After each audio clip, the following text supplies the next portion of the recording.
Hey, Craig. He's very loud. Yeah, very loud. I'm glad you could join us, Craig. You made my previous editing of the episode much easier. Yeah. Have you seen that stuff where they talk about if you're nicer to AI or like AI assistants, they are more likely to help you? Yeah. Craig, are you an AI assistant and could you help us more? Yeah.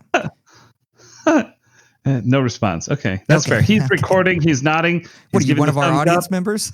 Okay. Welcome, folks. Thursday. Oh. Okay. Who's Your Main Podcast? We are your co-hosts. My very, very, should I say illustrious again? I think a couple episodes we said we were going to try to use new words, but I think that fits. Shifty was one. Yeah. Shifty, sultry. I already did this bit. Salty. I don't know. Hey, we'll be here every Thursday if you want to hear the same jokes. Yeah. Hey, you know what? I don't know if you've ever heard of this game. It's called Blood Bowl. It's an intergalactic two wars factions, and they find a cathedral in space. You're not even laughing.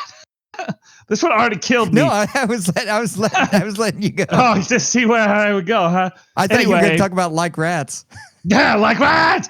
No, this is Anthony. Oh, right. Yeah, we're still doing introductions. And this is Jared. Yeah, thank you. Yeah. As you can see, we're bowing. You can see. I'm not. Okay. You know what? It's probably good that we don't have a fucking video right now. I'm just saying. Oh, yeah. I'm flipping you off. Oh. Wow, that's crazy. Because I was. Yeah. We'll start with a quick little story here. So I was out in the driveway earlier, and I was looking around, and I found this. You know, that reminds me of that fucking train wreck of a fucking D&D campaign that we were playing, and we were escorting that old man, and I was a player. One of the other few times I was a player, and you and I were using prestidigitation to do like elaborate flip-offs at each other. Yes. And the GM was like, "Oh, are you guys doing that out loud?" We're like, "Yes." And he goes, "There's a fight." And I go, "Good." And while I'm shooting the monsters that come out, I make sure a flip-off goes towards Anthony's character so he knows that I'm better than him. Look, this could have been you. I was so mad during that. We're not gonna. Hey, we're not gonna fucking have a recording of that crash out. Yeah. Okay. We've been on one, folks. Yeah, you and our characters were smacking each other like Dumb and Dumber. He hits me with a stick in the back, and I'm like, time, piece of shit. Yeah, that campaign was circle the wagons. That's what we call that. Oh, jeez. Anyway, what are we talking about? Not Blood Bowl. We could talk about Blood Bowl. Maybe we'll talk about here. I'll go. Usually, I make you go first. I'll go first on what am I playing right now? I'm trying to finish up Divinity Original Sin 2. That game is the game that keeps on giving. I've been in Act 4 for what feels like an eternity, but I had already put like 250 hours in this game in Fort Joy, Act 1, over the years. I bought it when it came out, which you did too, but I'm trying to finish it up. What a great game by Larian. This was Larian's game before Baldur's Gate 3 for the uninitiated. This is their system, their IP, their lore. It's fantastic. I don't know what you thought about that, about Divinity 2, because I know you played it because I made you play it with me. I remember the game being very fun, like especially the magic system. That was right up my alley, where it was very synergistic. If you cast one spell, that would buff another spell from a different school. I loved that, but I do remember it being a little chunky. It was, or crunchy, I guess.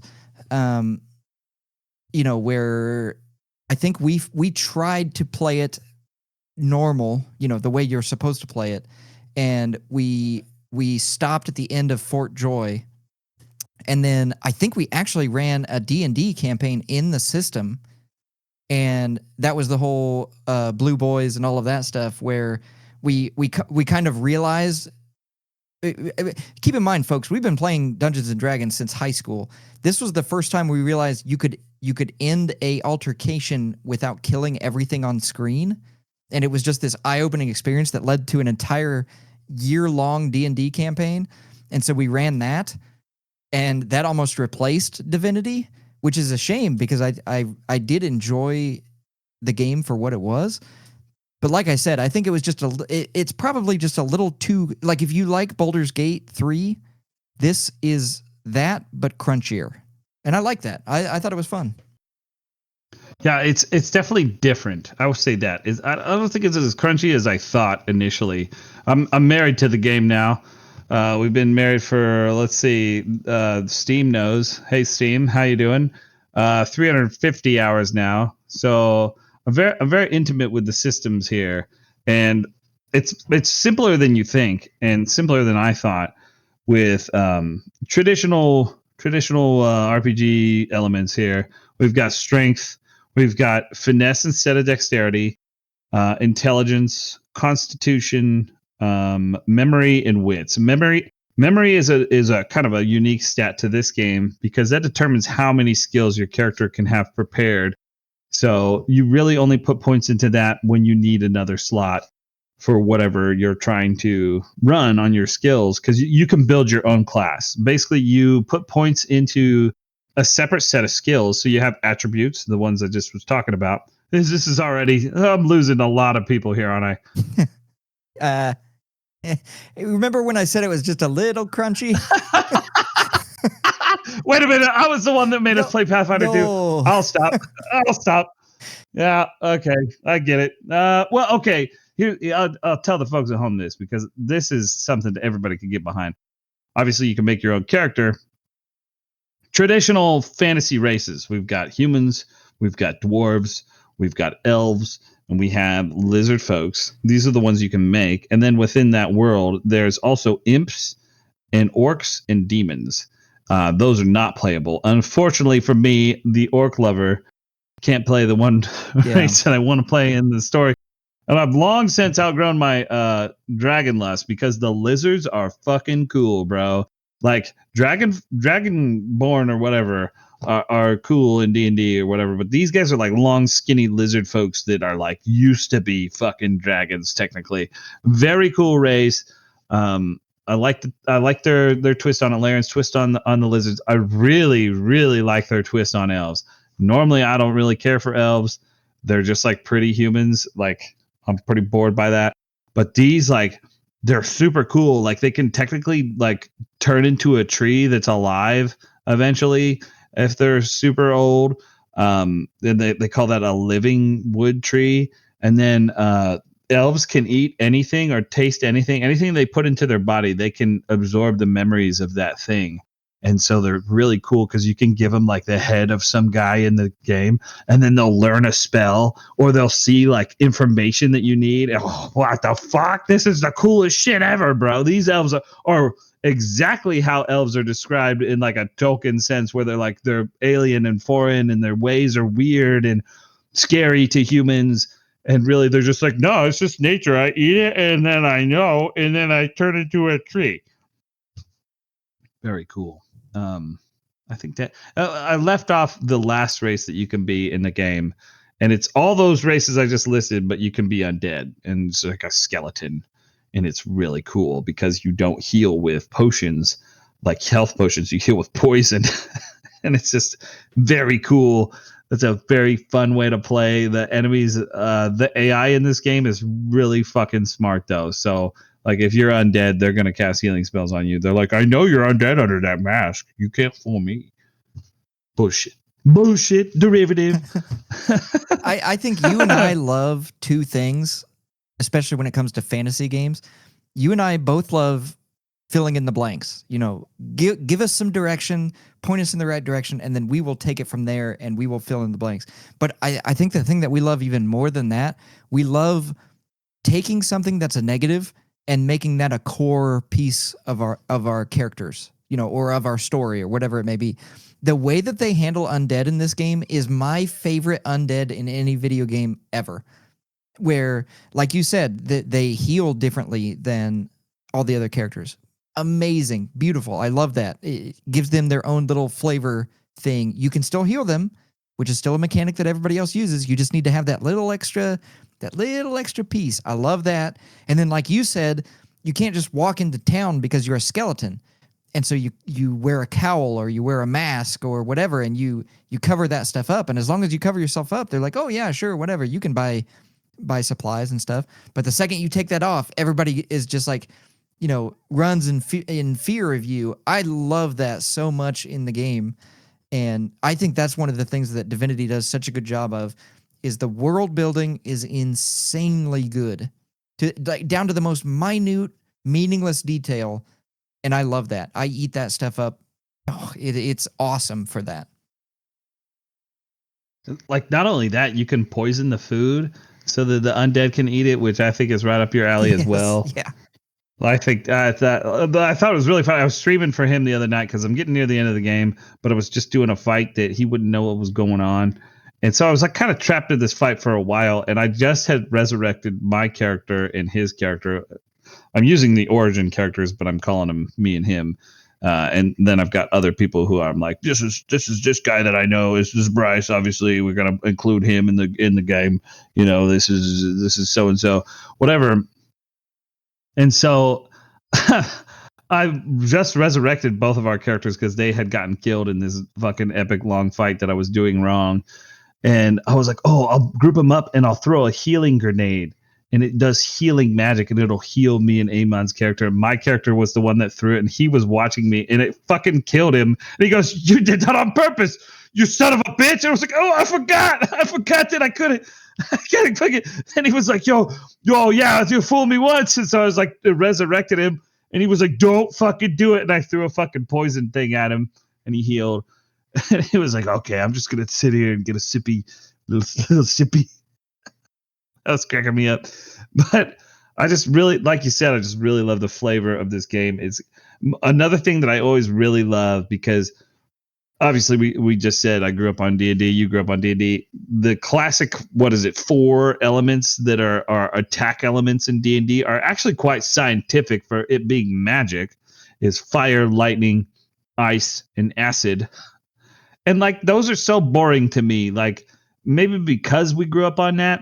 But I want the classic 4 elements personally. I want fire, water, wind, and earth magic. And this game's got it in fucking spades. Not only does it have that in spades, but its necromancy is crazy. You can make blood rain down from the sky and then shit come out of the blood and attack the guys.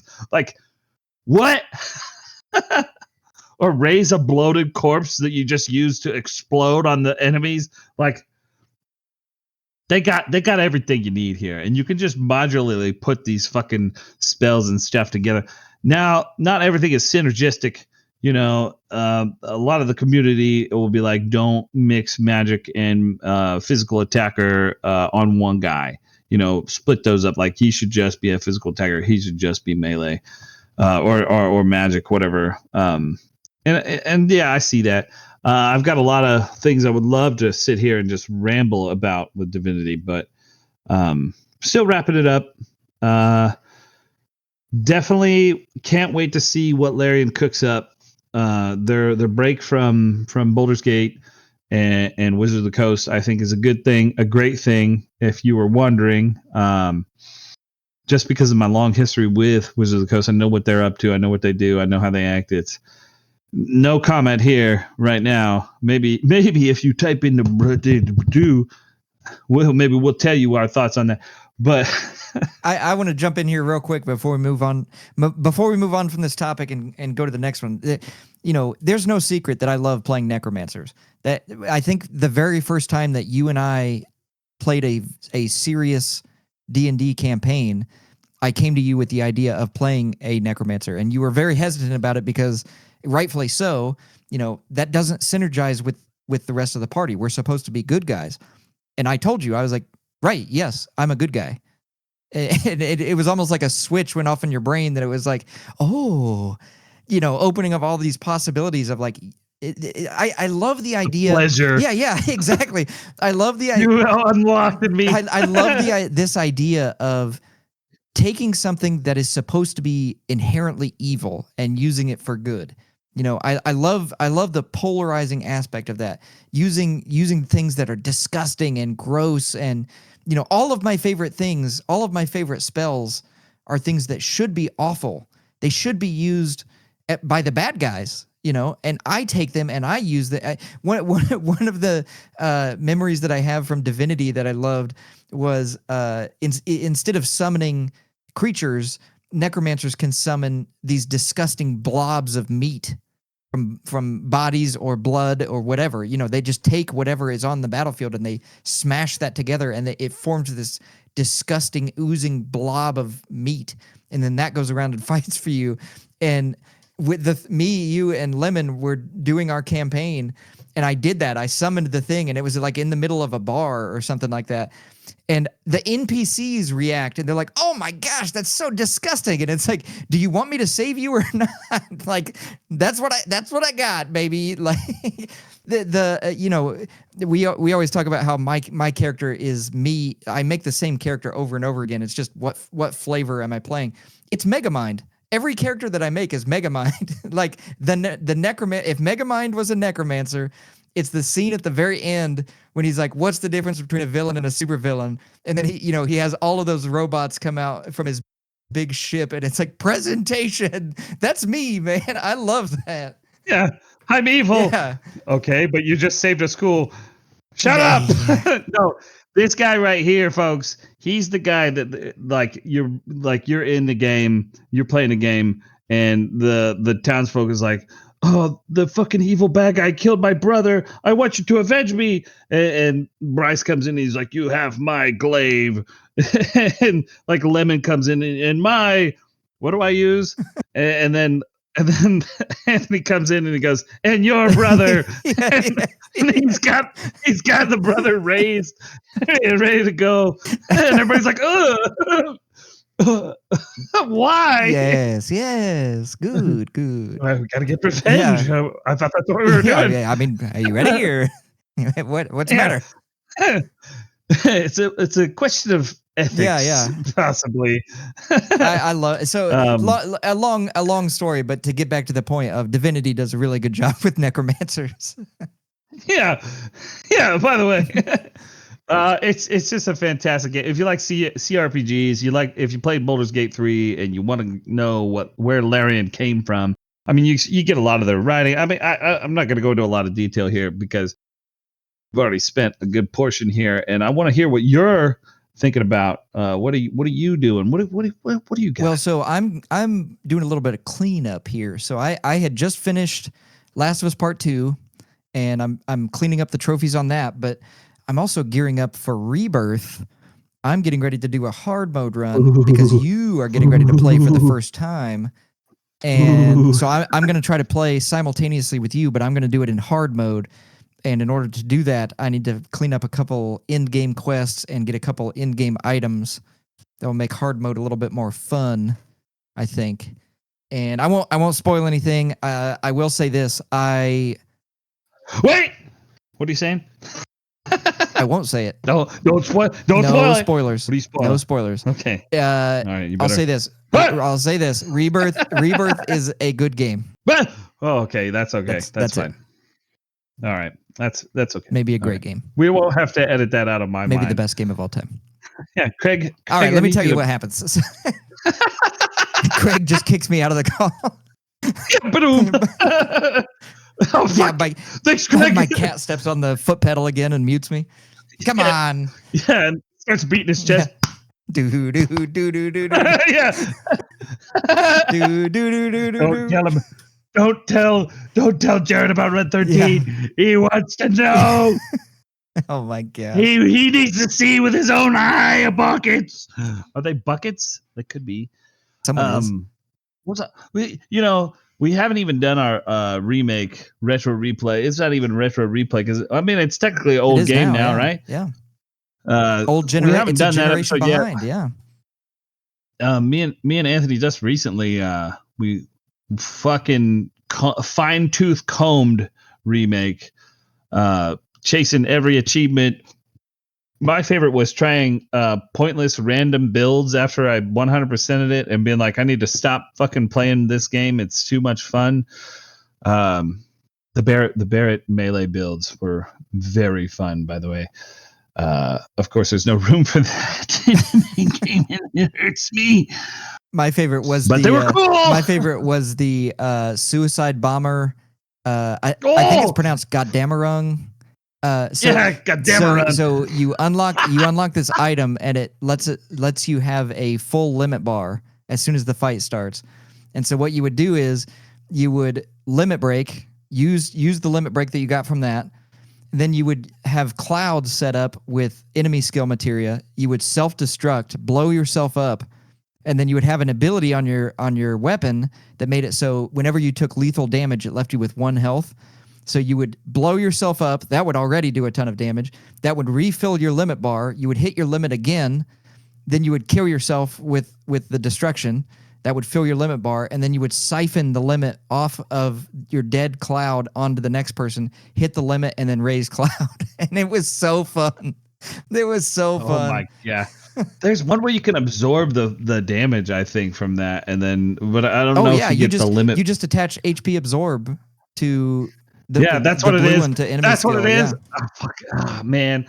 So, you know what's terrible is I would play through that game again. Oh, absolutely. Like, I don't have time to rebeat some games, you know. I'm not as much as I want to. I'm not ashamed to say this. I'll tell the people at home about my addiction. So I made this rule. I've been very open about it. I will not play a game that I have gotten the platinum trophy on. I'm done with it. Once I've beaten the game, I'm done with it. I delete it from my bar. I don't play it again. However, if it's got a clean trophy list.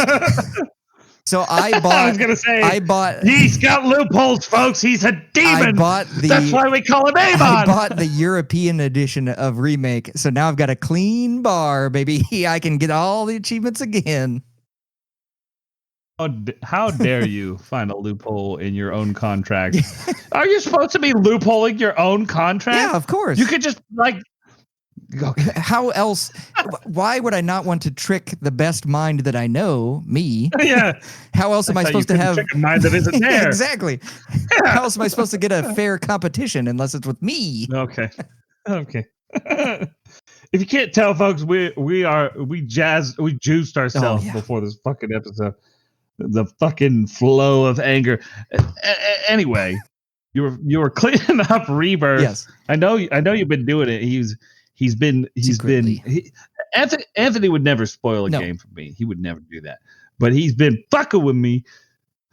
I genuinely think spoiling something is I don't know how to describe it. Like imagine I made you your favorite meal. Imagine I made you your favorite food and I brought it to you and I served it to you cold. That's spoiling like the ending or a big reveal or something like that to somebody. I hate that so much with a fiery passion. And I understand it's completely trivial. And most of the games that I play have been spoiled. You know, it's impossible now. TikTok and YouTube and all of that stuff. The computers that we use literally spy on us every day. I mean, that's how you get the things that you like recommended to you. And so I'll just be scrolling on TikTok and something will get ruined. And it's like, okay, great. You know, now that's ruined. Because I have the mind of, something flashes on my screen and it's like, oh, that's a spoiler. Don't look at it. And my mind is like, I will remember this till the end of time. Forever. Forever. I can't remember where my keys are. I can't remember half of my passwords. I forget to pay, like half of my bills are like, oh shoot, that's due today. I have like 1,000 reminders set up on my phone. If it's not in my phone, I forget it. But, somebody spoils something to me and it's like, I will remember that for eternity.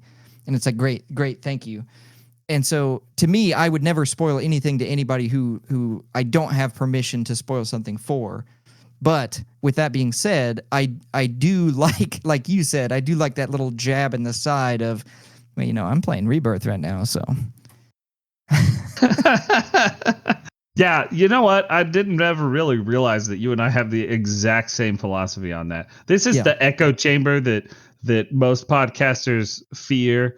Yeah. We're both just Well, you and I normally are able to take the other side of an argument. We can see that perspective and we can empathize with it and we can jump on it. There are a couple where it's like there's no empathizing with the other side. Like I'll just jump this or put this out to the podcast.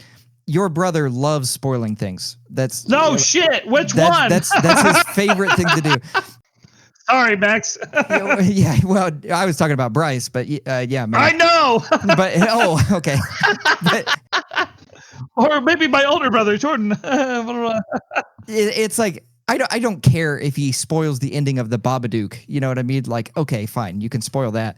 But then it'll be like something that I care about, and I'm like, no, don't spoil it. I care about this. And he's like, well, it doesn't matter. I don't mind if I spoil it. And I'm like, I don't mind if it's spoiled. I mind if it's spoiled. I think we had to train him on that pretty hard. Yeah. We were like, we will leave the call if you can start. Yeah. Like, well, that's where I learned this today. The stuff that we do, the repeated stuff, those are called vocal stems. The vocal stem of no spoilers came from him, which is like no spoilers. And then he would proceed to spoil no spoilers proceeds fucking in the most like chopped up way. Yeah. We're not gonna do this to him. We're not gonna crucify him right now. Yeah, fair He's enough, not here to defend himself. Yeah. If you would like to defend him, you can fax in. Send his defense in email form. All right. Let me just text him and see what he's doing. I don't know. I'm like that. Especially with stories, lore or something like that. Like I read it and I consume it and then it's in me forever. Like I may not have it like perfectly memorized all the time, but there'll be echoes in my head that I can trace back. And now we've got the Googler and I can just type in the what is it? The water in the soda pop can flavor. I can trace that on YouTube and find or Google or whatever and be like, oh, it was this. I knew it. But where's my keys? Where's my birth certificate? What's my social security number? I don't fucking remember. That's dumb. Why don't you remember? It's important. I don't know. But I can tell you how to get exactly through certain mazes in video games, but you put me behind the wheel of the car, I don't know where the fuck I'm going. Yep. Or what that is. You said vocal stem. Maybe that's a brain stem or something. I don't know. I don't know what that is. I don't know what you're talking about. Probably. Brain fart, maybe. Yeah, really. Yeah, so we're doing that, but we're gonna give you a little taste of what I want to do because I'm kind of chomping at the bit for that. And I feel like you and I kind of, after last month, we want to chase these dragons now. And the dragon I want to chase down is the one that I thought I didn't care about anymore because, and it's Mario games, right? Like Mario games to me were kids games because I played them when I was a kid. I beat certain Mario games as a kid. In high school, I beat the rest of the Mario games that I wanted to beat, 1 and 2 and 3 and so on. I can distinctly remember beating Super Mario World when it first came out. We got it on the Super Nintendo and we beat it over Christmas break and we just kept playing it, because it's Mario. But I kind of want to go back. I want to retro replay these Mario games because there's a couple of versions of these games that I didn't bother with. There's the Game Boy Advance version of Super Mario World where Luigi has a whole separate set of movesets. And I was like, oh boy, that was on the topic of what we were talking about last week, where we were talking about, same characters, but slightly different movesets, and what's your brand. And so I've been interested. I really want to do that. That's a ways off, but I have been playing it on the side when I'm waiting to pick my kids up from school, be sitting there on my Switch, playing Super Mario World, having memories. I remember. Well, and kind of on that same coin. Coin? You mean ring? Yeah, ring, because I wanted to play Sonic. I wanted to go back and get the Sega Genesis out and Sonic 1, 2, and 3. Those, oh man. I had like little A money had those down to a T. I could play any of those. But I mean that's like you said, that's long gone now. That's far enough removed that I could almost play those with a fresh mind and really sink my teeth into them. I mean, really just the Sega Genesis as a whole has a lot of that crossover games that we've been talking threatening the last couple episodes of playing and talking about and bringing back up the ones that really affected me, and I think you were on that same boat, were those Disney movie tie-in games where you would follow along the story of a Disney movie, but the a-holes in the company were like, well, let's make them as hard as possible. And so me as a little kid wanted to beat them, and they were so hard. I didn't beat the one that I told you. I didn't beat Lion King until I was in college. I was a grown man, and I was like, I couldn't beat it. And I finally did it, and it was, like I'm literally an adult man, and I jumped up out of my seat, was like, yes, in your face, it's like, yes, yeah, yeah, and then it's like, and then you sit down, and you're like, yes, I did it, I beat Lion King. Oh no, yeah, or Aladdin. The Aladdin game was incredibly hard too. Jeez. The fucking escaping the fucking cavern of time or on carpet. Yes, time, whatever. Oh my god, I hated that section. You know what? You probably played that on the Genesis, and I played that on the Super Nintendo, and we have the same like fucking. You ask us both if we want ice cream. We're like, fuck Aladdin. Yes, like yes. Yeah. But I, like you said, that's kind of the dragon on the horizon that I would love to get to that once we kind of make our way out of the off season. You know what though? I'd play that NES Little Mermaid game again. I love that fucking game. No, absolutely not. Well, you were talking about the Genesis. The Genesis one is totally different. Yeah, absolutely not. It's a different game. You should play the NES one. It's fucking good. Oh yeah, that's a good idea. We'll flip. We'll play the opposite. We should. I like that idea. You teach me how to play Sega. You teach me how to play old Sonic games, and I'll teach you how to fucking bounce off fucking Bowser's ass.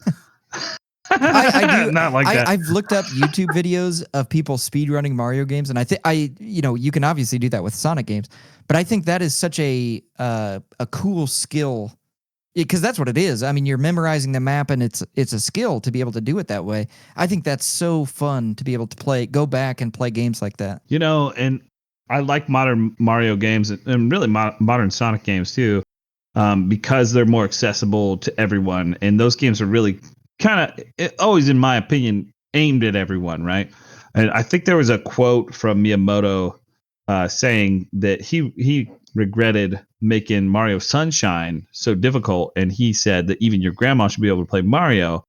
But man, I remember playing Mario 1 on the NES as a kid, and we didn't care if we died in the first stage over and over. Now, I don't think Mario games should be like that. I was explaining that to my kids. I was like, basically, we would just keep playing it until we had it memorized, and then we could beat the next stage. And then until you ran out of lives and you got stuck at the beginning again. And like stage 1, you just breeze through now because you've beaten it so many fucking times.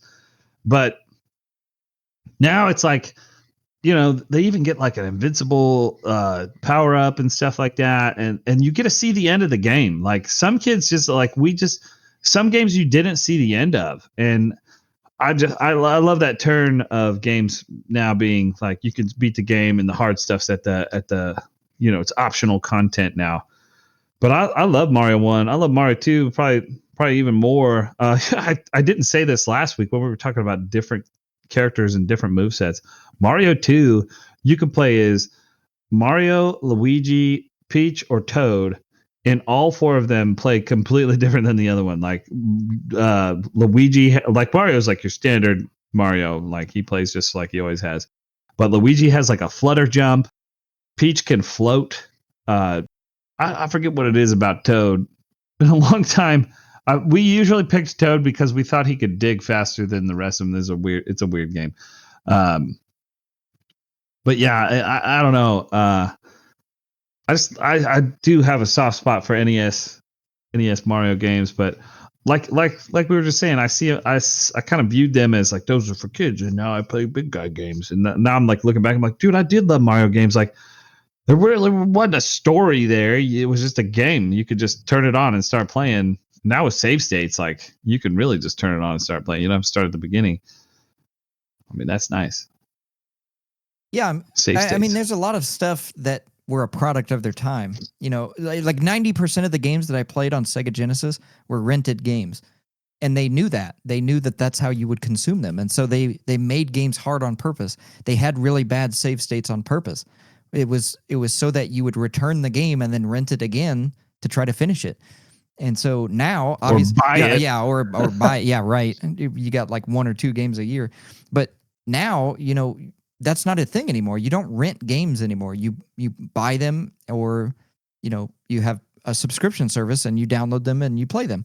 And so that almost nostalgia of playing a game for that purpose, I love that idea. I love the idea of going back and playing those games. The one that, like, I joke about it now all the time. Echo the Dolphin on Sega Genesis terrified me as a kid. I was so scared of that game. And to this day, I still have an irrational fear of killer whales. Like, if you look up YouTube videos of killer whales, they're terrifying.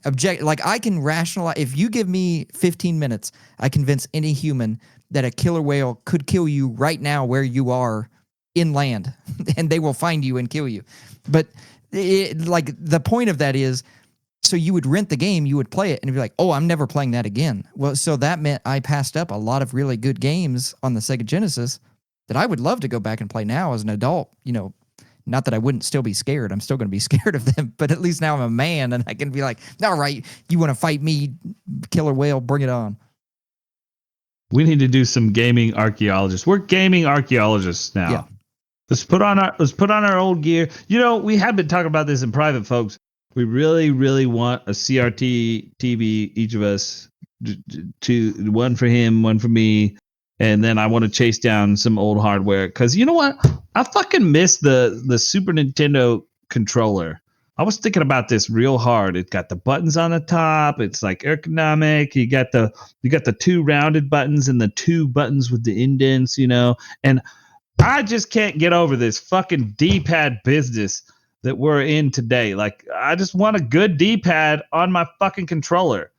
Like, bro, there's so many games that I could have that I would be nice. I don't know how much time we have left, or if you really want to get into this topic, maybe we save this topic for later. We used to have this stigma around controllers. We called it the Tallgeese controller, where we would literally make fun of people for oh yeah, it's this time now. So we would make fun of people for having specific controllers that they would bring to other. You would go to get together to play a game like Smash Bros or something like that, and people would bring their own controller. And there was kind of like okay, look at this guy using the Tallgeese controller. It was obviously a reference to Gundam, using a better suit. And that's why you were able to win, because you had a 1-to-1 connection with your controller. That's what I am now. I'm a Tallgeese controller person. I went out and bought, granted, I bought it secondhand, so I didn't pay full price. But I bought the PlayStation 5 Pro controller. I will never buy a controller that doesn't have paddles on the back of it again. My hands don't work the way that they used to. I want ease of access. I want things to feel good. I want them to work all the time. I don't want there to be this constant fear of stick drift. So yeah, I went out and bought the PlayStation 5 Pro controller, and I'm never looking back. You can say Tallgeese controller all you want. Yeah, I agree. Yes, that's me. Yeah, shout out to our good buddy. He knows who he is. I don't want to out him on stream unless we get his permission, but that guy put us on the path much earlier. I was like, well, why would you care about the controller? You're just, you're blaming the controller, bro. Like, that you can't win. No, dude, I'm totally there with him now. He was wise beyond his years. Tallgeese control. I want to call it. Give me a Tallgeese. Exactly. We did it. I'm there. We did a test back. We were playing Soul Calibur 6. This was a while ago now, but we did a test. Yeah. Because me, you, and Lemon were all using different controllers to play, and we were like, they're like, this is ridiculous. I remember I was in training mode, and I realized I could only do 2 button inputs at a time. Within the span of trying to do my combos, I could hit 2 buttons at the same time, and the game would register both buttons with the controller that I was using. And then you tried it, and you could only get 1 at a time. You couldn't hit 2 buttons at the same time, and so I had an advantage over you And then Lemon had an advantage over both of us because he was able to do 2 button inputs and move move with his. He had a fight fight stick, and so he was able to move. I'm blanking on the word. What's not the D-pad? What's it called? Joystick. What's it called? I don't know. The joystick. Whatever. The movement. What did the? I don't know what you're trying to say. The paddle. Paddle. Yeah. Oh, on the fight stick, so he could more precisely input his commands. He had a fight box though, right? Yeah, with the keys. Joystick? Yeah. Yeah, well, I was having the same conversation with Zero because he was playing. Sorry to interrupt you're good. here. Yeah, jump in. But he was playing Tekken 8 recently, and he plays Hwoarang. I think I said his name right. Yeah, the kicker. And the only way to do this one move was to have precise input, and he just couldn't do it with a joystick. He buys this fight box, and then he was just pulling it off immediately. Like, like chasing that fucking dragon, the fight stick dragon, or whatever it is, the controller. I think way more value. I think it's much more apparent in fighting games where inputs are very important. But I think inputs are super important. You know what I started to notice recently? Fucking input lag when I'm playing wireless on the Switch in docked mode. Oh, that's not good. Yeah, I wish I didn't notice that. Well, yeah, obviously. All these stupid fucking and it's because I was playing Super Mario World. And you have to have precise movements in Super Mario World. And when I fucking wasn't landing on the enemies, I was like, come on. Like I played this game a million times. And then I noticed that when I was playing in handheld mode, I was having no trouble. And I was like, oh, fuck. That's input lag. Oh, no. I'm fucking triggered. I'm triggering my timbers here over the fucking input lag. Yeah, that's a rabbit hole to get into. Equipment, we talk about that, but I've been real nostalgic lately for that CRT look. Yeah. I had that filter put on Parasite Eve 2. Yeah. You remember? Yeah. I mean, it's not the real thing, but it tasted pretty good. That's 100% rose tinted glasses. You either really love that or you hate it and you turn it off. I'm right there with you. I think, man, that just hits something like deep inside of me where that era of game should look like that.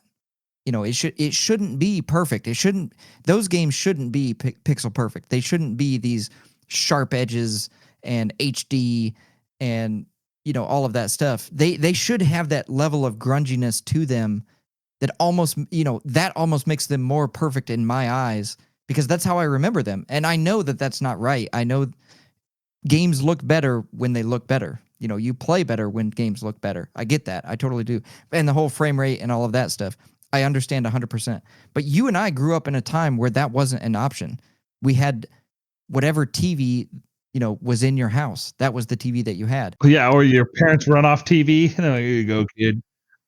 You smack on the side of it. Yeah, exactly. I never had to use the RF connection or anything like that. But the connection that we had, we thought it was good. We thought it was fine. And then obviously later when we got older, we realized we had, not the lowest tier, but one up from that of what you could have. And it's like, that's where my memories come from. That's what I associate with, Sega Genesis, PlayStation 1, PlayStation 2, all of that stuff. I didn't have an HD TV until I got to college, later on in college, And so most of my gaming memories are in standard definition on a CRT TV, and that's how I want to play games. I like it.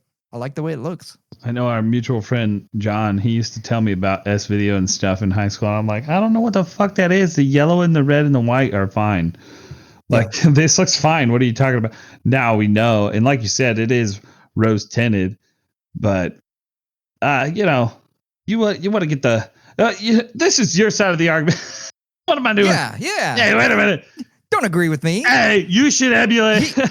You know what I think it is? What? I think when you and I were kids, we were grumpy old men as kids. Yeah, maybe. I don't want no S-Video. I don't want no fancy controllers. I don't want any of that stuff. I'm going to pull myself up by my My strap controller straps, yeah. my controller straps. And I'm gonna play the way Todd Howard intended. And then we grew up, and our life experiences were like, okay, well, those other things aren't so bad. I'm gonna pull myself up by the GameCube handle. Yeah, there you go. By the what was the Nintendo glove called? The Power Glove. I'm gonna pull myself up by my Power Glove. Yeah, I fucking know what that is. And the Zapper. Did you ever have a steering wheel, like one of the driving wheels? No, I wanted one so bad. I had one, but I didn't have the fancy one. You know what I mean? Like there was always that Logitech 3-piece that had like the foot pedals, the gear shifter, and then the steering wheel. I had the one that was just the steering wheel and the foot pedals. And I know there's no science behind this, but I think it made me play Crash Team Racing that much better. Because I didn't play Gran Turismo or any of the sim racing games where you would actually need to have it. No. I played it on Crash Team Racing. My dumbass would be playing that on Mario Kart. Yeah. Here we go. Bring the blue sparks.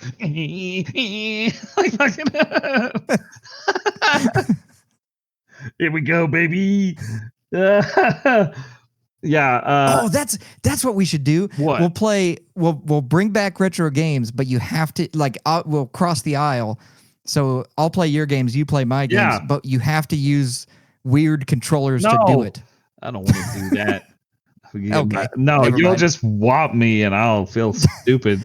What we'll do is we'll play Dragon Ball Z Budokai. No. I'll use a racing wheel. You use a regular controller. We see who wins. I'll still get my ass kicked. No, thank you. He's fucking using foot pedals to beat the shit out of me. What's wrong?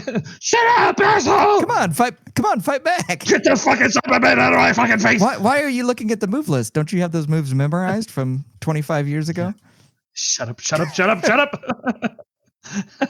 I do, folks. I do. I gotta tell you this, folks. I booted back up my PS4 because there's a couple of titles on there I need to chase down as well. And on the splash screen, one of my recent played games was Dragon Ball Xenoverse 2. And my son's like, "Hey, Dad, I really want you to play that game, that Hami Ha game. What's it called? That Hami." He's 5, folks, so this sounds like adorable, not like a big dumb ogre like me. And I was like, "Yeah, that's Dragon Ball." He goes, "That's it, Dragon Ball. I want you to play that Hami Dragon Ball game." I was like, "Sure thing, son." And then a single tear dropped from my eye as yet another boy is indoctrinated to the Dragon Ball Z universe.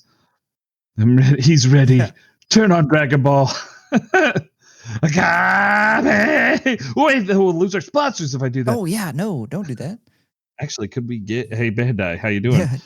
Yeah. Anybody? Listen, I will peddle your wares if you give me one copy of Dragon Ball Z Budokai 2. Yeah, right. They're like, "Why would we pay you? You guys do it for free." True. Fuck. All right, I think that's enough. We're going home. We're our home. Oh. We need to. Well, we are here at the end, folks. Okay. We've kept them long enough for this week. Look out for next week for what are we gonna promise them that we'll fucking have to write down and do in a later episode? I don't know. We're like 0 for 7 on that. We'll play something. I mean, we're not gonna tell you what it is. Folks, these episodes are being recorded a week before they come out. If you posted the comments on this video, what you want us to talk about today on Thursday, it'll be when this comes out, the 13th of November 2025. We will yap about it. We'll do the yapping about it, or we'll go off on our own tangent. More likely, that's what we'll do. Okay. All right. Well, you got anything else you want to say to the folks at home? I don't think so. I think we did a pretty good job tonight. We don't do enough of that. Let's give ourselves a little pat on the back here. I'm gonna get a little sports tap on the back. Right on the butt. A little fist bump. I was talking about that slap. Okay. Okay. All right. Should I just see myself out, or? Yeah. You go ahead and leave, and the folks and I will stay. Okay. Hey guys, we're getting ready to start our new podcast. It's, No. I'm your co-host. I'm gonna do a fade to black on this one because Okay. we're not shutting up. Oh yeah. See ya.